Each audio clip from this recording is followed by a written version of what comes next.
So my mom was murdered by my stepdad in an act of domestic violence when I was 7 years old. Victimhood is a choice. Don't choose to be a victim.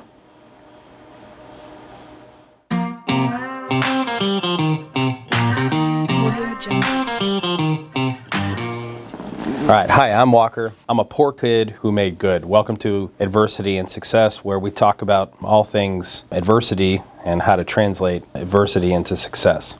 Today I want to talk about a really important subject, which is the proliferation of the victim mindset in the world, okay? And I'm going to talk about why being a victim is something we choose to do, how that poisons the outcomes in our life, leads us to bad outcomes, and how we can overcome that, okay, how you can overcome that. And I'm going to do that by juxtaposing, claiming victim status, and I'm going to compare that with choices I've made in my life that made all the difference in the world. But before I do that, I want to talk about some foundational beliefs. All right, so if what we want to do is live a life of meaning, okay, if the point of life is to live a life of meaning where we have a positive impact on the world, on our families, on our communities, then what we have to do is on a day-to-day basis live our lives focusing on positive outcomes. So making decisions, putting ourselves in situations where we will face challenges and adversity where if we make the right decisions, it'll lead to positive outcomes. Okay, setting ourselves up for success. If the meaning of life is to find meaning, and you want to find meaning, well, then you have to have a system to try to achieve that. And what you really should do is focus on positive outcomes in the short term, and add up all the positive outcomes over time, and that translates into achieving your goal of meaning by the end of your life. But we need to talk about how that works, right? So at the core of everyone's life are their core values and their belief system, right? Even if you don't have values and beliefs, that's still a values and belief system. If you believe that there is no meaning to life, there's no point, then you're a nihilist, right? If you believe the point of life is to seek pleasure, then you're a hedonist. If you believe the purpose of life is to serve the Christian God's kingdom, then you're a Christian. Your belief system is Judeo-Christian, and on and on and on. Your values are an extension of your beliefs. So what do I believe? First off, we'll start with what my belief system is. There's actually something I wrote in my book, Adversity and Success, which will be available in a couple of months, talking about what I actually believe. That I believe that human beings are fallen, that we're inherently flawed. We're inherently fallen beings. And in order to live in a meaningful life, what we have to do is make a conscious decision every day to overcome our fallen status. And that really manifests as the weaknesses that we all have, weaknesses in our character that every individual has, okay? So I believe we're fallen beings. My values, my core values are transparency, authenticity, expertise, humility, and servant leadership, okay? My belief system and my values they're basically the foundation, the first layer of the pyramid of the life that I live. The second layer of the pyramid of the life I live is the situations I put myself into, which are a function of what I value and believe, okay? The third layer of the pyramid of my life are the challenges I face, which are a function of the situations I put myself in, okay? So those challenges can be positive challenges, they can be negative challenges, they can be neutral challenges. But the challenges, we really only have to make tough decisions. We only have to make tough decisions when we face challenges, okay? The next layer of the pyramid, the fourth layer of the pyramid, is the adversity we have to overcome, which is a function of the challenges we face, which is a function of the situations we put ourselves in.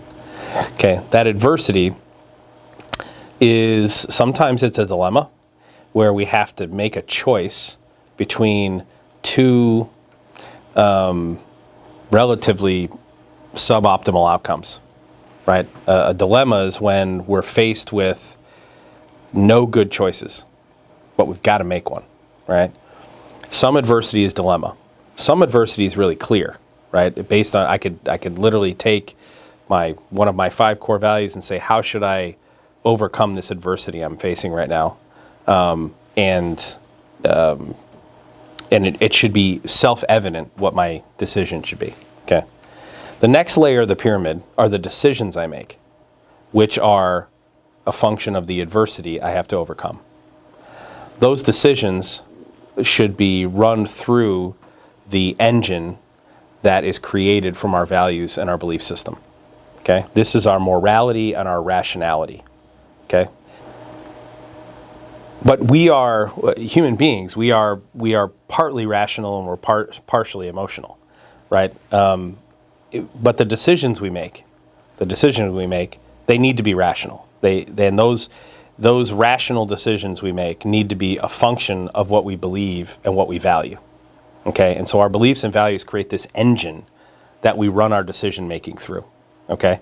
And our decisions lead to our outcomes, all right? So if what we want is a meaningful life, and that meaningful life is one that has more positive outcomes than negative outcomes, what we need to do is make more decisions that lead to positive outcomes. And if we're making poor decisions, we're making too many decisions that lead to bad outcomes, then there's something wrong in either our discipline to make the decisions that our values and our beliefs say we should make, or there's something wrong with our values and our beliefs. It's one of the two, right? So that's the foundation here, right? So how do we get to my statement, my initial thesis here, which is being a victim is a choice, all right? You know, all of us face adversity. Every single person is going to face adversity, right? And if you look at that workflow of our lives, adversity is really where the rubber meets the road, right? The dilemmas we face and the adversity we have to overcome is really where the rubber meets the road.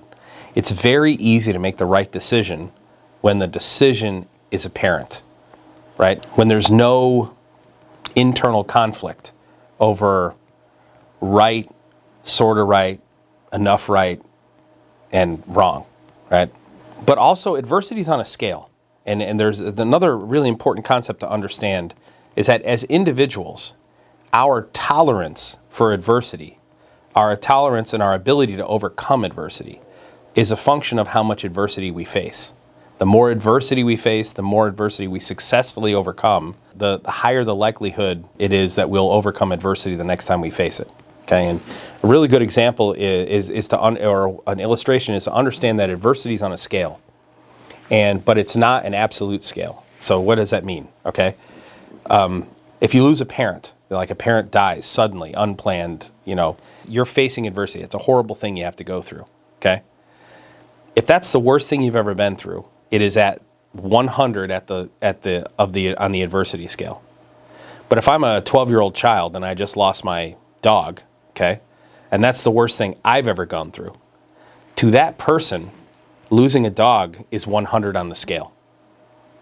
Okay, but if I'm a person who's lost a parent, okay, and I then lose a dog, to me, I'm able to put the losing of a dog into its proper perspective, assuming that the decisions I made when I lost my parent, okay, led to positive outcomes, which positively reinforces my reaction to that adversity. Okay, here's a good example. Those of you may or may not know about me.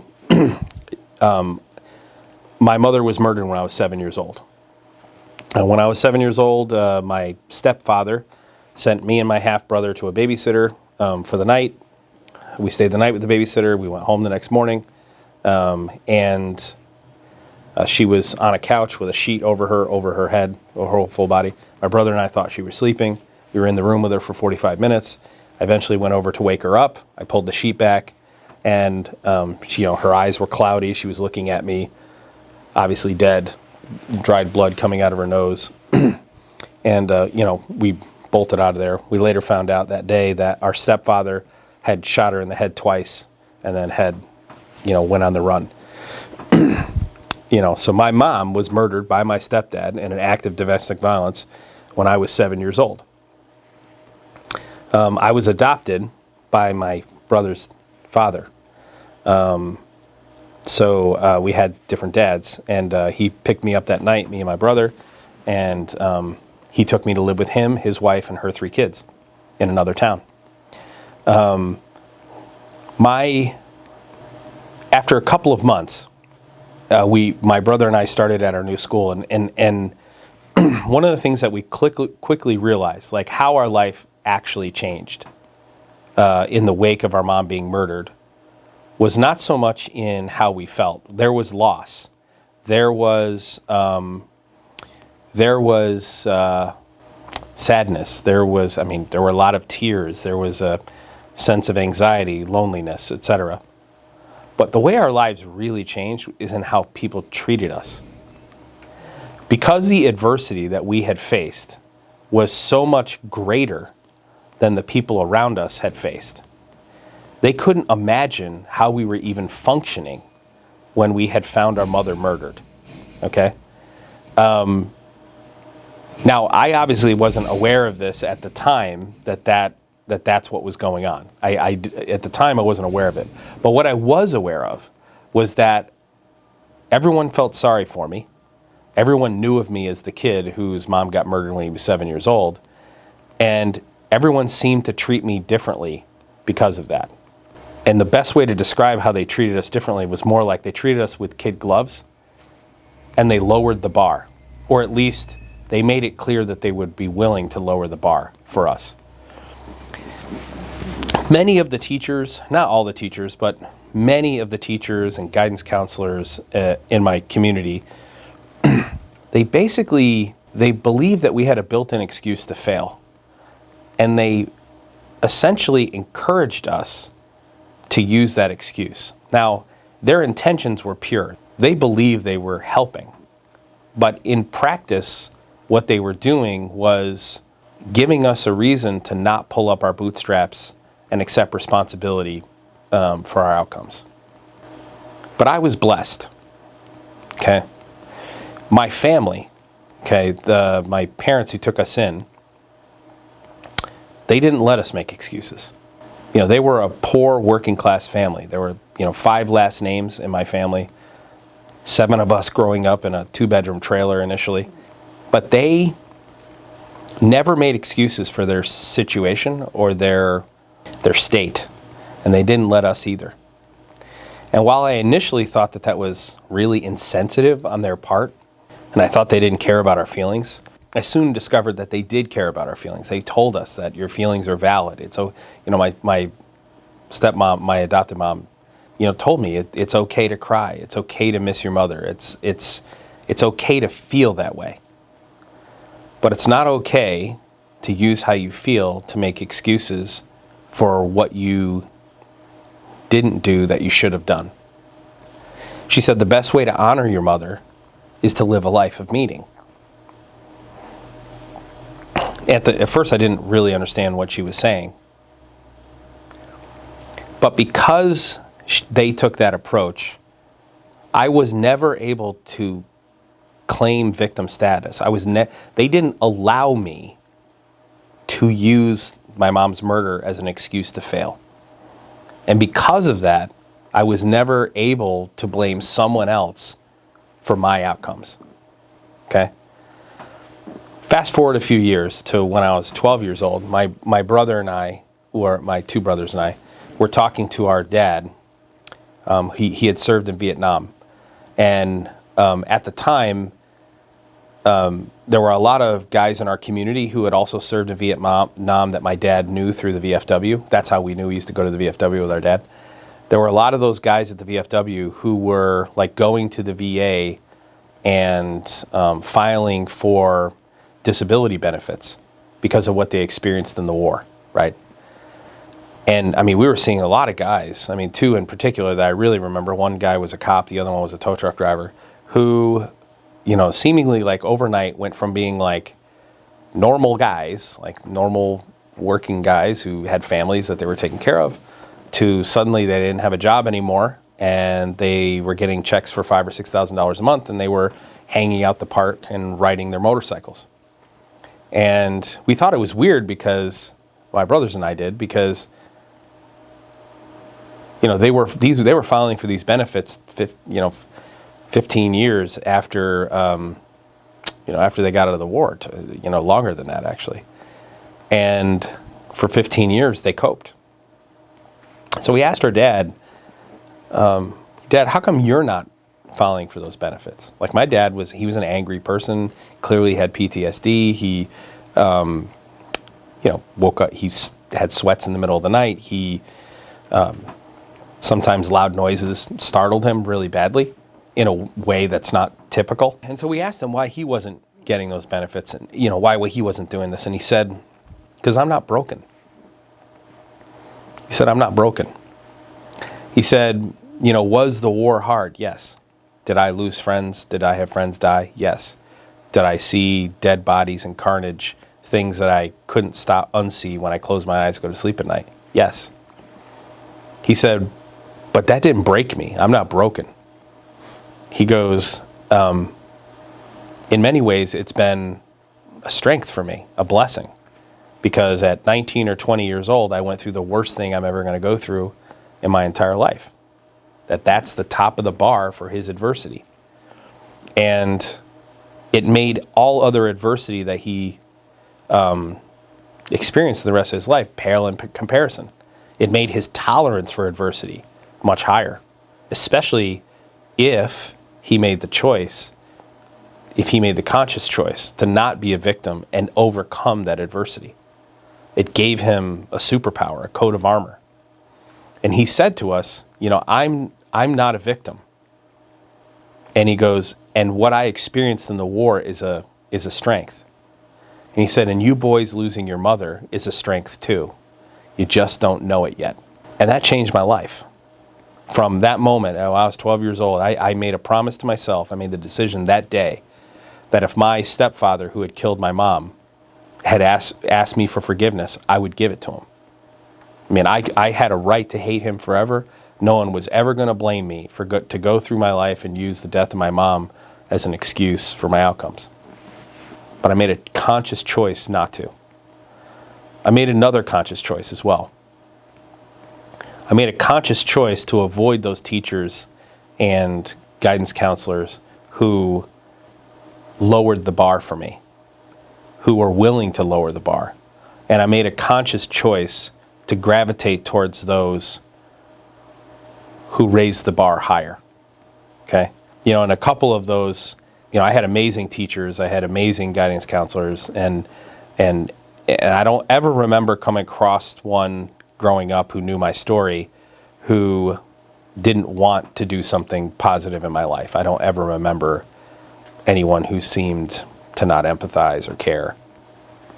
But the way that they handled that situation, or handled their interactions with me, they were facing a challenge that, and their values and beliefs drove their decisions on how to deal with me. Guys like Tom Jones, who was my middle school teacher, had a profound impact on me. Took me, I was friends with his son Matt, and he used to, I went to church with him for a couple of years. They were Catholic, I wasn't Catholic, but he took me to basketball games, and Tom was a very stern disciplinarian. Had a paddle in his office. He was a tough love guy, brilliant, empathetic, but tough love. Tom seemed to hold me to a higher standard, not a lower standard, than my peers.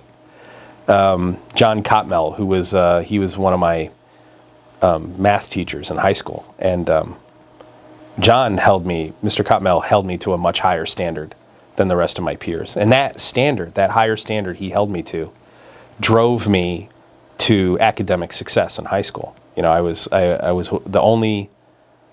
one of only 3 people in my freshman class to get a perfect score on the course one New York State's math regents. And I worked hard for that, but that was a function of John raising the bar for me. Another teacher, Tony Gallo, another teacher, Mrs. Smith. I mean, there were people all throughout my life who held the bar high. And I gravitated towards those, right? There are really two decisions that I've made that made all the difference in my life, right? All the difference in my life. And number one was the decision to forgive my stepfather for murdering my mom if he asked me for it. He never asked me for it, but had he, I would have. That decision to forgive him if he asked for it liberated me from the chains of that adversity, okay? And then the decision I made to not be a victim. That is, I'm not a victim. I've gone through adversity. I have a plan to overcome that adversity. I am not broken. In fact, in many ways, that adversity is a blessing because, I mean, think about it. I went through the worst thing I'm ever going to go through when I was 7 years old. The worst thing. I mean, the only other thing I could really go through is like lose a child, which I haven't. And that would raise my bar. My tolerance for adversity would raise it. So everything I've experienced through high school, through college, through in my business life, my professional life, my personal life, my family, every piece of adversity pales in comparison. But had I made the decision to use that adversity as an excuse to fail, and I walked around every day seeing myself as a victim, seeing someone who has been wronged by the world, I would have overcome nothing. I would have actually condemned myself to a life of bondage. And so if you want to change your world, if you want to change your life, and you want to know something actionable you can do today to change your life, okay? Stop making excuses. Ask yourself today, what do I believe? What is my belief system? What are my core values? Okay? And how do those values and beliefs get me into the situations I'm in? And when I face a challenge, when I'm confronted with adversity, how do I use my values and my beliefs to decide what to do to address that adversity? Okay? And do the decisions I make lead to positive outcomes? Ask yourself that today. If you want an actionable item, the thing that you should start doing today and doing tomorrow and doing next week is every time a situation you put yourself in and a challenge you face and an adversity you have to overcome leads to the point where you can decide whether to take responsibility, look inward, and what can I do to turn this adversity into a coat of armor, or hunch your shoulders and point outward for what you did to wrong me. Choose the former. Choose looking inward. How can I turn this into a coat of armor? Be a victor, not a victim. Victimhood is a choice.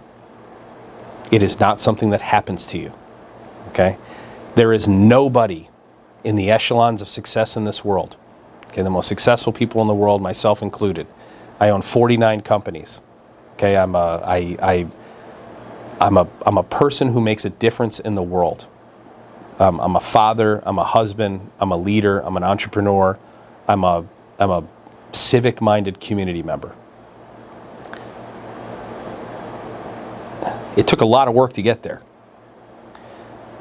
But without my core values and my beliefs, and without the mindset that I was taught from my parents to never make excuses, to never choose victimhood over victory, I wouldn't be where I am today. It's just that simple.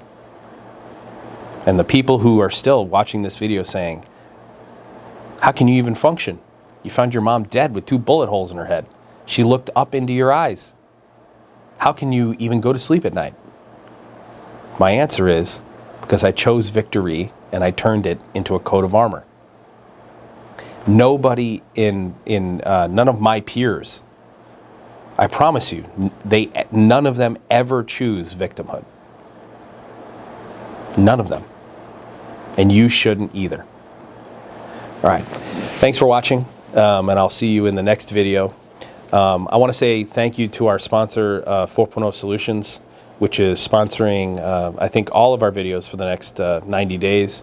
There's got a bunch of great announcements coming out about the release of my book and the Bonnie Mae Foundation, the Bonnie Mae Austin Foundation, which was it's the name of my mother. Bonnie Mae Austin Foundation is a foundation that we started a couple of years ago that helps us raise money for kids who are the victims of domestic violence.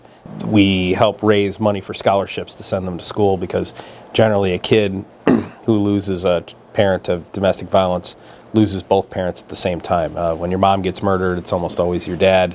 When your dad gets murdered, it's almost always your mom. So one goes to prison and one goes in the ground. We're going to be talking a lot about how this new community that we're building for a much broader audience is going to be able to help us with that mission, help make a difference in the lives of kids who've gone through the same thing that I've gone through. So please subscribe to the channel. If there's someone you think can benefit from this message, please share that with them. It would really help if you liked and commented on the video, because it'll help us get the message out to the people who need to hear it with YouTube's algorithm. If you got suggestions on how I can maybe answer any questions about anything you're going through in your life, or if you want more perspective on how I overcome certain dilemmas or certain adversity, I'm happy to answer those comments below. So thanks for watching, and we'll see you next time.